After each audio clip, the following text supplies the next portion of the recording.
الحمد لله نحمده ونستعينه ونستغفره ونؤمن به ونتوكل عليه ونعوذ بالله من شرور أنفسنا ومن سيئات أعمالنا من يهده الله فلا مضل له ومن يضلله فلا هادي له ونشهد أن لا إله إلا الله وحده لا شريك له ونشهد أن سيدنا ومولانا محمدا عبده ورسوله أما بعد فقد قال الله تعالى في القرآن المجيد والفرقان الحميد فأعوذ بالله من الشيطان الرجيم بسم الله الرحمن الرحيم إن في اختلاف الليل والنهار لآيات لأولي الألباب صدق الله مولانا العظيم. محترم حاضرین، عزیز طلباء، اللہ تبارک و تعالیٰ نے قرآن مجید میں جگہ جگہ پر اپنی توحید کی مختلف نشانیاں اور اپنی قدرت کی بہت ساری علامتیں اور دلائل اللہ نے ذکر فرمائی. دسیوں چیزیں جو کائنات میں پھیلی ہوئی ہیں، آسمان و زمین میں روزانہ ہم جن چیزوں کا مشاہدہ کرتے ہیں، اللہ تبارک و تعالیٰ نے ان چیزوں کو اور ان مخلوقات کو اپنی قدرت کی نشانی کے طور پر ذکر فرمایا اور پھر اپنی قدرت کو اس سے بتا کر اپنی وحدانیت پر اللہ استدلال فرماتے ہیں کہ جو اللہ اتنی بڑی بڑی مخلوقات پیدا کرنے پر قادر ہے اور جو اللہ اتنی ساری تبدیلیاں زمین و آسمان میں کرتے رہتے ہیں اور اس پورے کائنات کو، اس پورے نظام کو جو اللہ چلا رہے ہیں، اس کے سوا کوئی معبود بھی نہیں، اس کے سوا کوئی خالق بھی نہیں، اس کے سوا کوئی رازق بھی نہیں، اس کے سوا کوئی ایسی ذات نہیں جس کے سامنے انسان بندگی کرے اور اپنا سر جس کے سامنے جھکائے. تو اللہ تبارک و تعالیٰ بالعموم ایسی چیزوں کا ذکر فرماتے ہیں جس کا ہم روز مرہ مشاہدہ کرتے رہتے ہیں. وہ سب چیزیں ہمارے آنکھوں کے سامنے، ہماری نگاہوں کے سامنے روز روز گزرتی ہیں، لیکن ہم اس سے وہ سبق نہیں لیتے جو اللہ تبارک و تعالیٰ اپنے ان دلائل سے اور کائنات کی ان بڑی بڑی چیزوں سے ہم کو دینا چاہتے ہیں. روزانہ ان چیزوں کو دیکھ دیکھ کر ہمارے لیے وہ سب باتیں ناقابل ہو جاتی ہیں اور ہمارے لیے ایک روز مرہ کی ایک روٹین بن جاتی ہے کہ وہی دنیا کا ایک سسٹم ہے جو چل رہا ہے، لیکن ان کے پیچھے جو عبرتیں پوشیدہ ہیں، ان کے پیچھے اللہ تبارک و تعالیٰ کی قدرت جو کار فرما ہے، اور یہ ساری جو چیزیں انتہائی قدرت والے، انتہائی حکمت والے اللہ کی طرف سے جو رونما ہوتی ہیں، تو اس کی طرف ہمارا دماغ نہیں جاتا. اللہ تبارک و تعالیٰ نے اپنی قدرت اور اپنی وحدانیت سے بتانے کے لیے جن چیزوں سے استدلال کیا ہے، ان میں سے ایک یہ بھی ہے کہ دن و رات کی جو تبدیلی ہوتی ہے، اللہ تبارک و تعالیٰ نے اس کو بتایا ہے. ان فی اختلاف اللیل والنہار، کہ یہ دن کا آنا اور پھر دن کا جا کر پھر رات کا طاری ہو جانا، یہ ہمارے لیے تو روزمرہ کی روٹین ہے، لیکن یہ حقیقت میں اللہ تبارک و تعالیٰ کی بہت بڑی قدرت کی نشانی ہے. اس پوری کائنات کو روشن کر دینا اور اس پوری کائنات کو تاریکی میں ڈھکیل دینا کسی انسان کے بس کی بات نہیں ہے، بلکہ بڑی بڑی حکومتیں بھی چاہ کر یہ کام ہرگز نہیں کر سکتی. یہ اللہ ہی کی طاقت ہے جو اللہ ایک سورج شروع کرتے ہیں اور وہ ایک سورج پوری دنیا کو روشن کر دیتا ہے اور منور کر دیتا ہے، اور پھر وہ سورج اپنے وقت پہ ڈوب بھی جاتا ہے، جس کے بعد ساری دنیا اندھیری میں چلی جاتی ہے۔ اللہ تبارک و تعالیٰ نے فرمایا ہے وَالشَّمْسُ تَجْرِي لِمُسْتَقَرٍّ لَهَا ذَلِكَ تَقْدِيرُ الْعَزِيزِ الْعَلِيمِ، کہ یہ سورج اپنے ٹھکانے کی طرف چل رہا ہے اور یہ جو اندازہ مقرر اس کے لیے کیا ہے وہ اللہ کا اندازہ ہے جو بڑی قدرتوں کا مالک ہے، بہت علم کا مالک ہے۔ تو دن و رات کی تبدیلی کے ساتھ ساتھ اللہ نے اور چیزوں کو بتایا جو اس کی قدرت کی نشانیاں ہیں، جیسے اللہ تبارک و تعالیٰ فرماتے ہیں وَاخْتِلَافُ أَلْسِنَتِكُمْ وَأَلْوَانِكُمْ، کہ اللہ کی نشانیوں میں سے ایک یہ بھی ہے کہ اللہ نے تم لوگوں کی بولیاں الگ بنائی، تمہارے رنگ و روپ الگ الگ بنائے۔ کچھ انسان سیاہ فام ہے، کچھ انسان سفید فام ہے، کچھ کالے ہیں، کچھ گورے ہیں، کچھ سرخ ہیں، کچھ گندمی رنگ کے ہیں۔ ان رنگتوں کا جو اختلاف ہے اللہ نے اس کو بھی قدرت کی اپنی نشانی بتائی۔ اور اسی طرح بولیوں کا جو اختلاف ہے کہ دنیا میں ہزاروں زبانیں بولی جاتی ہیں، ہزاروں بولیاں بولنے والے دنیا میں بستے ہیں، ہر بولی یہ ایک مکمل ایک لینگویج ہے جس کے بولنے والے لاکھوں لوگ دنیا میں پائے جاتے ہیں۔ ایک کی بولی دوسرے کو سمجھ میں نہیں آتی ہے، ہر بندے کی بولی الگ الگ ہے جس سے وہ اپنی معافی ضمیر کو ادا کرتا ہے۔ جیسے اللہ نے انسان کے لیے الگ الگ بولیاں بنائی ہیں،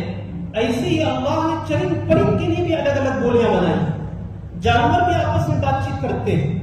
اور ان کے کچھ کوڈ ہوتے ہیں جس سے وہ آپس میں بات چیت کرتے ہیں، ان کی بولی ہم کو سمجھ میں نہیں آتی ہے،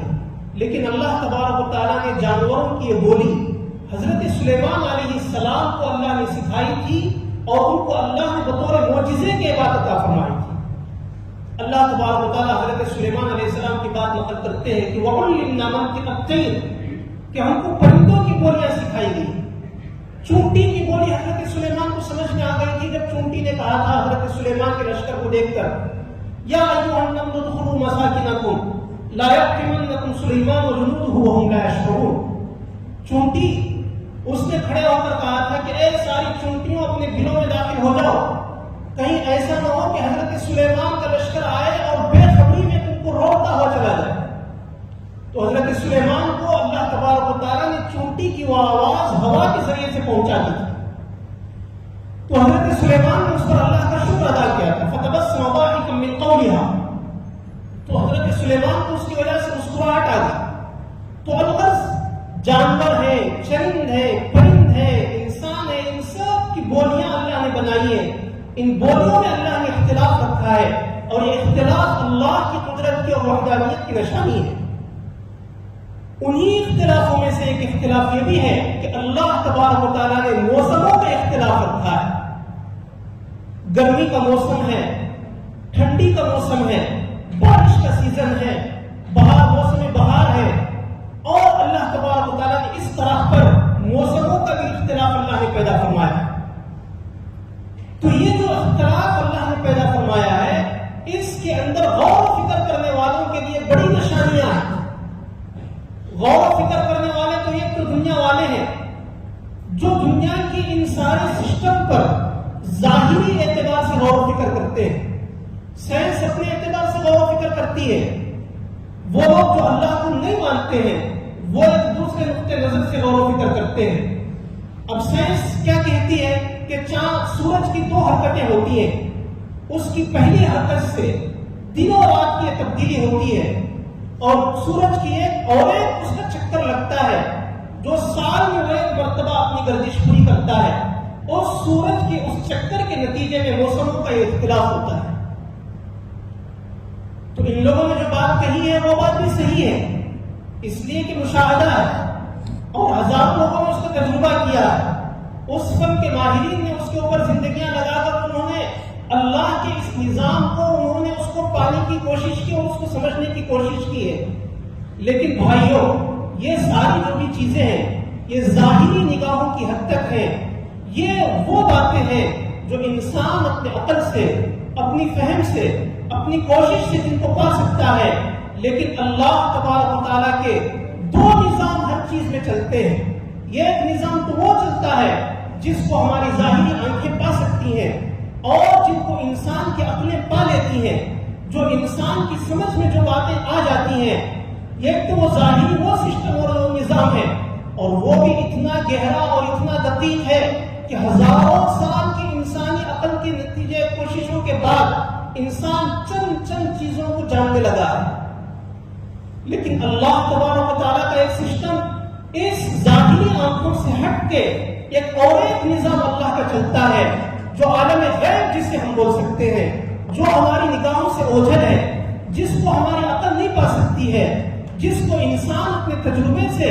جس کے بارے میں کوئی بات نہیں بول سکتا ہے. ایک اللہ کا وہ غیب کا وہ نظام اور سسٹم ہے جو اللہ نے ہماری نگاہوں سے پوشیدہ رکھا ہے, اور اس سسٹم کی وجہ سے بھی ہماری اس دنیا میں دسیوں تبدیلیاں روزانہ ہوتی رہتی ہیں. کسی کے مرنے اور جینے کی بعض وجوہات ہم جانتے ہیں کہ بھائی فلاں کا حادثہ ہو گیا, مر گیا, فلاں کے ساتھ ایکسیڈنٹ ہو گیا, مر گیا, فلاں کی بیماری آئی لگی, مر گیا. لیکن اللہ تبارک و تعالیٰ بتاتے ہیں کہ نہیں, جس کی جتنی روزی دنیا میں مقدر ہے, اس کی روزی جب ختم ہوتی ہے تو پھر اس کو ہمارے پاس بلا لیا جاتا ہے. تو اللہ نے اس کی زندگی اتنی رکھی تھی, تو ظاہر میں جو حادثہ پیش آیا وہ تو دنیا کا ایک سبب ہے. حقیقت میں اللہ تبارک و تعالیٰ کے پاس اور ایک دوسری اس کی وجہ ہے. بالکل ایسے ہی آپ غور کرتے چلے جائیں تو شریعت کے اندر دسیوں ایسی باتیں ہیں جو اللہ نے اپنے پیغمبروں کے ذریعے سے انسانوں کو بتائی, جس کو انسان اپنی عقل سے نہیں پا سکتا ہے. تو یہ موسموں کی جو تبدیلی ہے, اس کے بارے میں بھی آج کی دنیا اور ہم لوگ جو سوچتے ہیں, ان کی سوچ اور ان کی جو بات بہت معمولی حد کی ہے. لیکن آگے جو بات اللہ تبارک و تعالیٰ اپنے نبیوں کے ذریعے سے سکھاتے اور بتاتے ہیں وہ یہ ہے کہ رسول اللہ صلی اللہ علیہ وسلم فرماتے ہیں, اشتقت النار الى ربها فقالت رب اکل بعضی بعضا, کہ جہنم کی آگ نے اللہ سے شکایت کی اور کہا کہ یا اللہ میرے بعض حصے نے میرے بعض حصے کو کھا لیا. جہنم کی آگ کی جو شدت ہے, جو اس کا ٹیمپریچر جو بڑھا ہوا ہے, تو حدیث میں آتا ہے کہ جہنم کی آگ کے 70 حصوں میں سے ایک حصہ دنیا میں ڈالا گیا ہے. جہنم کی آگ دنیا کی آگ سے 70 گنا زیادہ بڑھی ہوئی, اور اس کا ٹیمپریچر, اس کی تیزی, اس کی حرارت 70 گنا زیادہ ہے. تو یہ جہنم کی آگ نے اللہ سے شکایت کی اور کہا کہ فَأَذِن لِّي أَتَنَفَّسْ, کہ اے اللہ مجھے آپ جو ہے موقع دیجئے کہ میں سانس لوں. تو سانس لینے کے نتیجے میں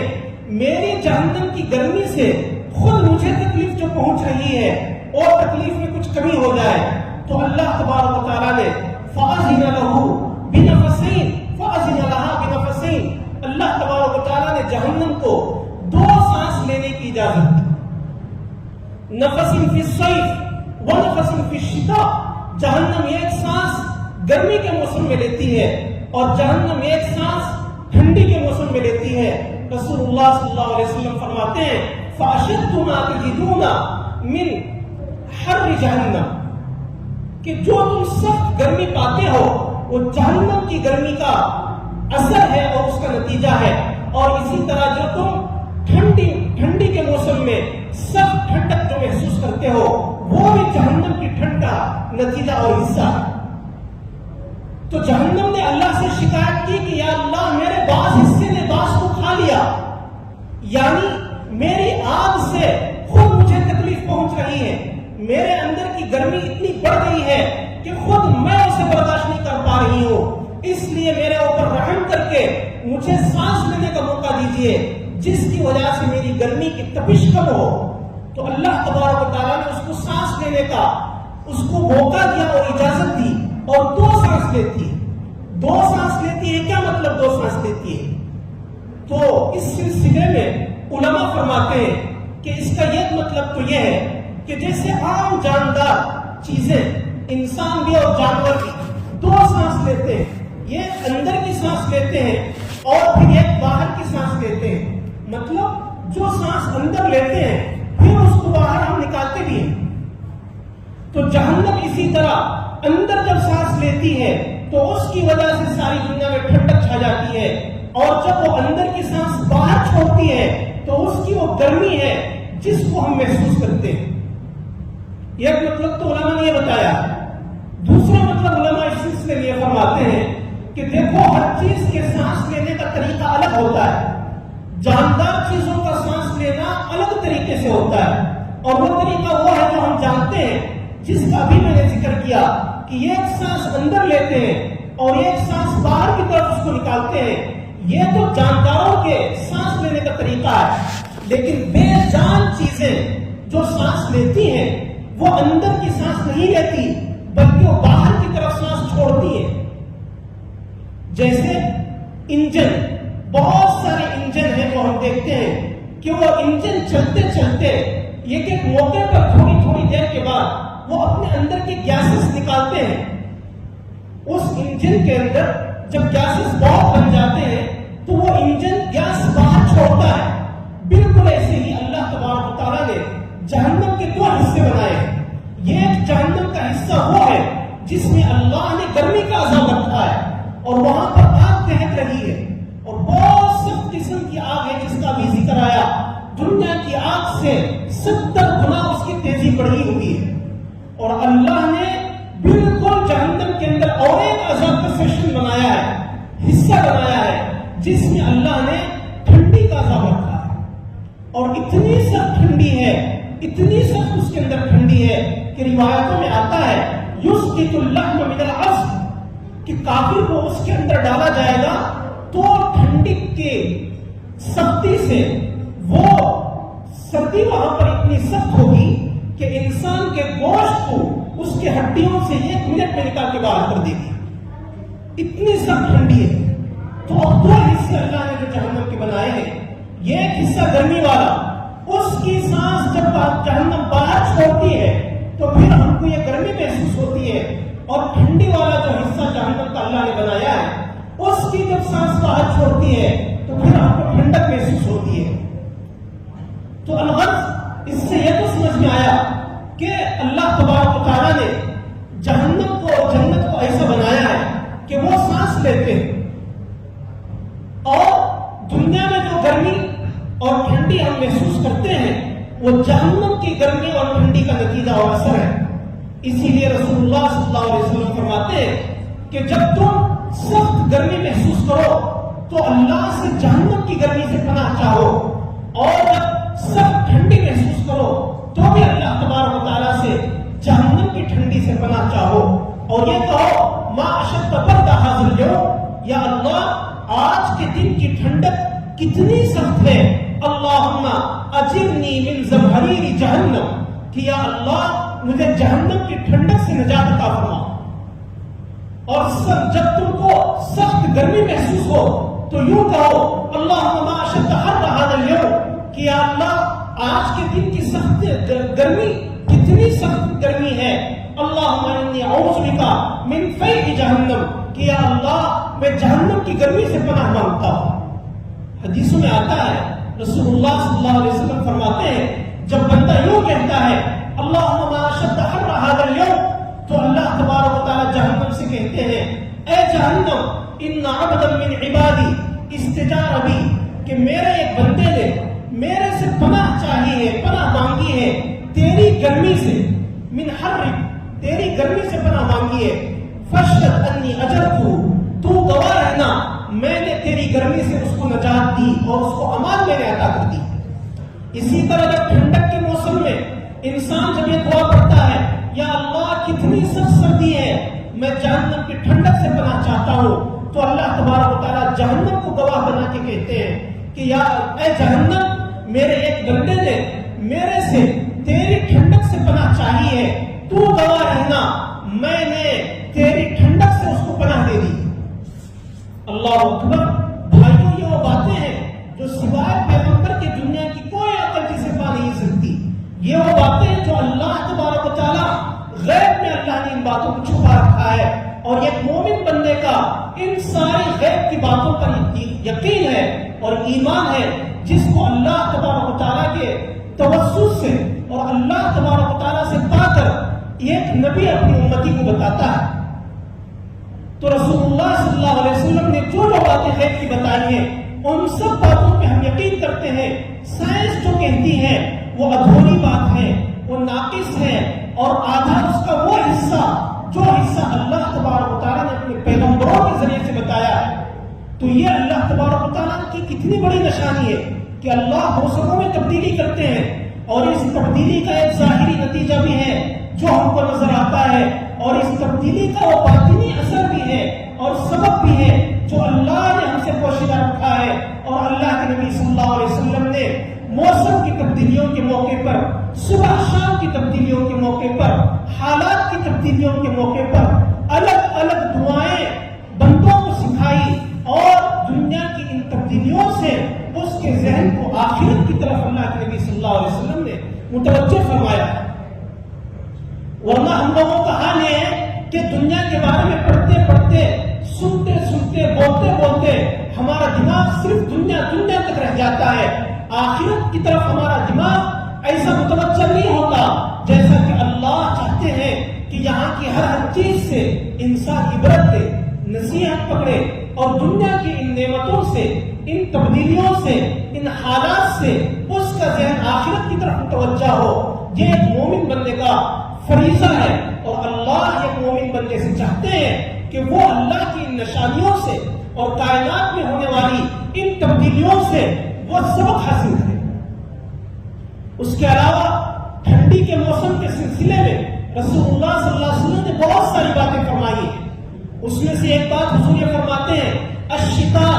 ربیع المؤمن، موسم سرما، ٹھنڈی کا موسم جس سے ہم لوگ گزر رہے ہیں، یہ مومن کے لیے ایک موسم بہار ہے۔ کیوں موسم بہار ہے؟ اس لیے کہ قصر نہارہ فصاما، کہ ٹھنڈی کا دن بہت مختصر ہوتا ہے، جس کی وجہ سے مومن بندہ اس دن کا فائدہ اٹھاتے ہوئے وہ روزے رکھ لیتا ہے۔ وطال لیلہ فقاما، اور ٹھنڈی کی راتیں لمبی ہوتی ہیں، جس کے بعد مومن بندہ آخر رات میں اٹھ کے اللہ کے سامنے کھڑا ہو کے اللہ کو منانے میں لگ جاتا ہے، اللہ کی بندگی میں لگ جاتا ہے۔ تو کتنی عجیب بات ہے، ٹھنڈی کے موسم میں ہم لوگ شوگر خریدتے ہیں، موزے خریدتے ہیں، اور اسی طرح ہیٹر خریدتے ہیں، بہت ساری وہ ساری چیزیں خریدتے ہیں جو ہمارے جسم کی ضرورتیں ہیں، جو ہماری دنیا کی ضرورتیں ہیں، اور ہمارے لیے دنیا میں جینے کے اللہ نے ساری ضروریات لگا رکھی ہیں۔ لیکن بھائیوں، یہ ایک مومن کا تقاضا، ایک مومن کی سوچ اس کے دنیا تک محدود نہیں رہتی۔ اس کے تقاضے صرف اس کے جسم کے آپ پر ختم نہیں ہو جاتے، بلکہ اس کے جسم کے تقاضے کے ساتھ ساتھ اس کے روح کے تقاضے بھی پورے کرنا ایک مومن بندے کی ذمہ داری ہے۔ رسول اللہ صلی اللہ علیہ وسلم فرماتے ہیں، یہ جو ٹھنڈی کا موسم ہے، اس ٹھنڈی کے موسم سے فائدہ اٹھا لو۔ دن میں روزہ رکھنا بہت آسان ہے، اور رات لمبی ہونے کی وجہ سے نیند تم بہت آسانی سے اپنی نیند پوری کر کے اخیر میں تھوڑا وقت کھڑے ہو کر اللہ کے سامنے راز و نیاز کرو، اور اللہ کے نیک بندوں میں جگہ پانے کی کوشش کرو۔ جو اللہ کے نیک بندے، چاہے وہ گرمی ہو، چاہے وہ ٹھنڈی ہو، چاہے وہ کوئی بھی موسم ہو، وہ اللہ کے نیک بندے وہ ہوتے ہیں تتجافى جنوبهم عن المضاجع، کہ ان کے پہلو ان کے بستروں سے جدا رہتے ہیں۔ يدعون ربهم خوفا وطمعا، جو اپنے رب کو خوف سے اور اس کی رحمتوں کی امید سے پکارتے ہیں۔ اسی طرح اللہ فرماتے ہیں، والذین یبیتون لربهم سجدا وقیاما، اللہ کے نیک بندے وہ ہیں جو راتوں میں خدا کے سامنے رکوع کرتے ہیں، سجدے کرتے ہیں، بندگی کرتے ہیں۔ حدیث میں آتا ہے کہ جب ایک بندہ ٹھنڈی کے موسم میں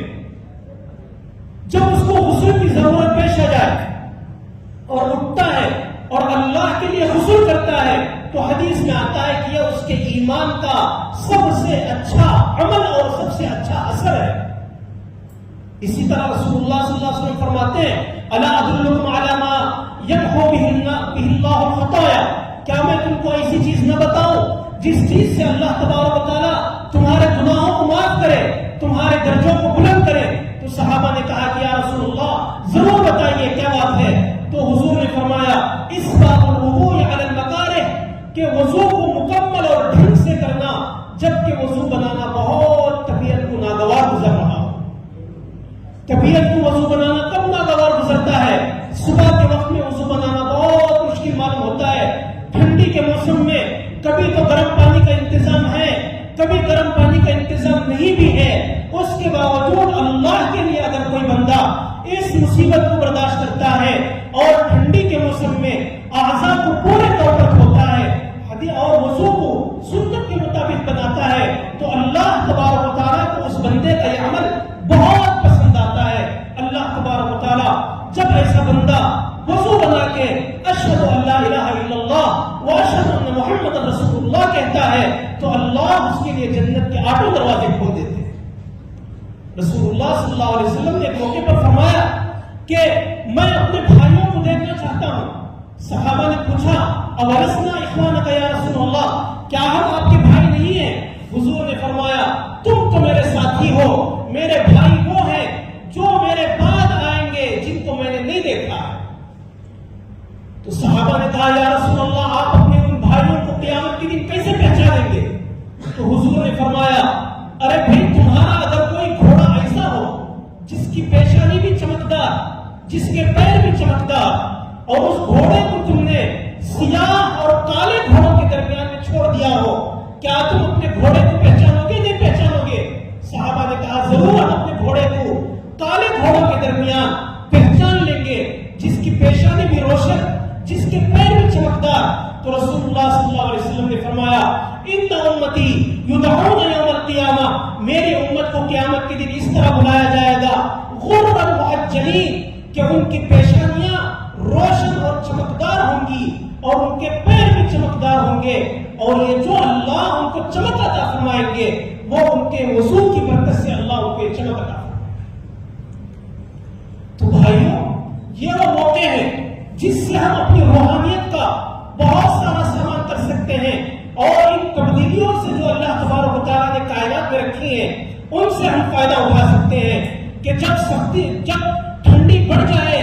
جہنم کو یاد کرو. جب دنیا کی ٹھنڈی برداشت نہیں ہو رہی ہے، جہنم کی وہ گرمی کی وہ ٹھنڈی کیسے برداشت ہوگی؟ جس میں کافر کو ڈالا جائے گا تو کافر اس موقع پر یستغیث بحر جہنم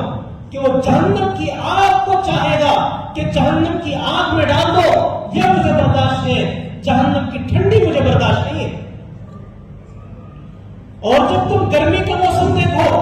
گرمی کی شدت دیکھو، تو پھر اللہ تبارک و تعالیٰ سے جہنم کی گرمی سے پناہ چاہو کہ جس گرمی سے پناہ چاہنا یہ مومن بندوں کا شیوا ہے. مومن بندے وہ نیک کام کر کر کے اللہ سے ڈرتے رہتے ہیں. یخافون سوء الحساب، وہ اللہ سے ڈرتے ہیں، برے حساب سے ڈرتے ہیں، جہنم سے پناہ مانگتے ہیں. اور جو لوگ جن کا ایمان کمزور ہوتا ہے، یا یہ ہے کہ جو لوگ ایمان سے سرے سے محروم ہوتے ہیں، ان کا کیا حال ہوتا ہے کہ وہ آثر الحیات الدنیا، کہ وہ دنیاوی زندگی کو ترجیح دیتا ہے. ہر مسئلے میں اس کی نگاہ دنیا کی بات سے شروع ہوتی ہے، دنیا کی بات پہ آ کے ختم ہو جاتی ہے. دنیا کا مسئلہ بولتا ہے، دنیا کی بات سنتا ہے، دنیا کی بات کے سلسلے میں کوششیں ہیں، لیکن اس دنیا میں رہ کر آخرت کی تیاری اس کو نصیب نہیں ہو رہی ہے. یہ اس بندے کا شیوا ہوتا ہے جو یا تو ایمان سے محروم ہے یا تو اس کا ایمان بہت کمزور ہے. تو وہ بندے ایسے ہوتے ہیں جو ان موقعوں سے فائدہ نہیں اٹھاتے ہیں. تو اس کے برخلاف کیا کرتے ہیں؟ جب موسم کی سختی ہوتی ہے تو بہت سارے لوگ ایسے ہیں جو موسم کو گالی دیتے ہیں. ارے کیا مصیبت کی ٹھنڈ ہے، کیا مصیبت کی گرمی ہے، ارے کیسا بارش ہے رکتا ہی نہیں ہے، کیسی مصیبت بن گیا ہے. حدیث میں اللہ کے نبی صلی اللہ علیہ وسلم اللہ تبارک و تعالیٰ سے بات نقل کرتے ہیں کہ یؤذینی ابن آدم، کہ انسان مجھے تکلیف پہنچاتا ہے. اللہ فرماتے ہیں انسان مجھے تکلیف پہنچاتا ہے. کیسے تکلیف پہنچاتا ہے؟ یسب الدہر، وہ زمانے کو گالی دیتا ہے. ارے کیا مصیبت کی سردی، کیا مصیبت کی گرمی، گرمی کو گالی، سردی کو گالی، بارش کو گالی، موسم کو گالی، زمانے کو گالی. بہت سارے لوگ ایسا غفلت میں کرتے رہتے ہیں، جہالت کے نتیجے میں کرتے ہیں. اللہ تبارک و تعالیٰ ایسے بندوں سے شکایت کرتے ہوئے کہتے ہیں کہ تم زمانے کو نہیں بلکہ مجھے گالی دے رہے ہو. یسب ابن آدم الدہر، وہ زمانے کو گالی دیتا ہے، حقیقت میں اللہ کو گالی دیتا ہے، اس لیے کہ بیدی الامر، سارا معاملات تو ساری چیزیں تو میرے قبضے میں ہیں، اقلب اللیل والنہار، دن و رات کی گردش یہ میری قدرت کا نتیجہ ہے، یہ دن و رات کی گردش میری حکمت کا تقاضا ہے، دن و رات کی یہ گردش یہ میری منشا کے مطابق ہوتی ہے۔ ان گردشوں سے، ان دن و رات کی تبدیلیوں سے، موسم کی تبدیلیوں سے اللہ کی قدرت کو سمجھنے کے بجائے، اللہ کی طاقت کو سمجھنے کے بجائے کہ دیکھو دن میں کتنی سورج کتنے تمازن کے ساتھ چمک رہا ہے، کیسی گرمی محسوس ہو رہی ہے، لیکن تھوڑے چند گھنٹے گزرنے کے ساتھ ہی اللہ تبارک و تعالیٰ موسم میں کتنی بڑی تبدیلی لاتے ہیں کہ سارے لوگ ٹھنڈ کی وجہ سے ٹھٹکنا شروع ہو جاتے ہیں۔ اللہ کی قدرت ہے، اللہ کی وحدانیت ہے، اللہ کی وہ کبریائی ہے جو اللہ اپنے بندوں کو اپنی شان و شوکت دکھاتے ہیں ان نعمتوں کے ذریعے سے، کائنات کی ان مخلوقات کے ذریعے سے، ان تبدیلیوں کے ذریعے سے۔ تو بھائیوں، ان سارے چیزوں سے نصیحت حاصل کرتے ہوئے ہم کو اللہ تبارک و تعالیٰ کی قدرت کو یاد کرنا چاہیے، اور رسول اللہ صلی اللہ علیہ وسلم نے موسم سرما کے تعلق سے جو باتیں فرمائی کہ اس کو ہم موسم بہار سمجھے، جو بندے روزہ رکھ سکتے ہیں بہت اچھی بات ہے کہ وہ روزہ رکھ کر فائدہ اٹھا لے، اور رات کی نیند تو بہت آسانی سے پوری ہو کر، بہت آسانی سے انسان آخر میں آدھا گھنٹہ پہلے بھی رک جائے، 2-4 رکعت اللہ کے سامنے نماز پڑھ لے، اور اللہ تبارک و تعالیٰ اس وقت تو ساتوں آسمان سے اتر کر پہلے آسمان میں آ کر فرشتوں کے ذریعے سے اعلان کرتے ہیں، ہے کوئی میرا بندہ جو مغفرت چاہے میں اس کی مغفرت کرنے تیار ہوں، ہے کوئی بندہ جو میرے سے اپنی حاجت مانگے میں اس کی حاجت مانگنے پوری کرنے کے لیے تیار ہوں۔ لیکن بھائیوں، اللہ کی اس ندا کو، فرشتے کی اس اعلان کو سنے بغیر ہم کمبل اوڑھ کے سوتے رہے، لحاف اوڑھ کے سوتے رہے، حتیٰ کہ ہم تہجد تو دور کی بات فجر کی نماز بھی ہماری غارت ہو جائے، اور صبح 9 بجے اٹھیں، 8 بجے اٹھیں، تو یہ بندہ نحوست والی زندگی جیتا ہے، اور یہ خباثت کے ساتھ اور اللہ کی پھٹکار کے ساتھ جس بندے کی صبح ہوتی ہے، ایسا بندہ اللہ کو بالکل بھی پسندیدہ نہیں ہے۔ اللہ کے لاڈلے بندے وہ ہیں جن کے بارے میں اللہ نے قرآن و حدیث میں جن کے یہ صفات بتائے ہیں۔ اللہ تبارک و تعالیٰ اپنے فضل و کرم سے ہم سب لوگوں کو بھی اپنے لاڈلے بندوں میں شامل فرمائے، اور ان کے جیسے کام کرنا ہمارے لیے آسان فرمائے، اور ٹھنڈی کے اس موسم سے اور دوسرے موسموں سے بھی جو اسلام کی شریعت کی جو تعلیمات ہیں اس کے مطابق فائدہ اٹھاتے ہوئے زندگی گزارنا ہمارے لیے آسان فرمائے۔ آمین و آخر دعوانا ان الحمدللہ رب العالمین۔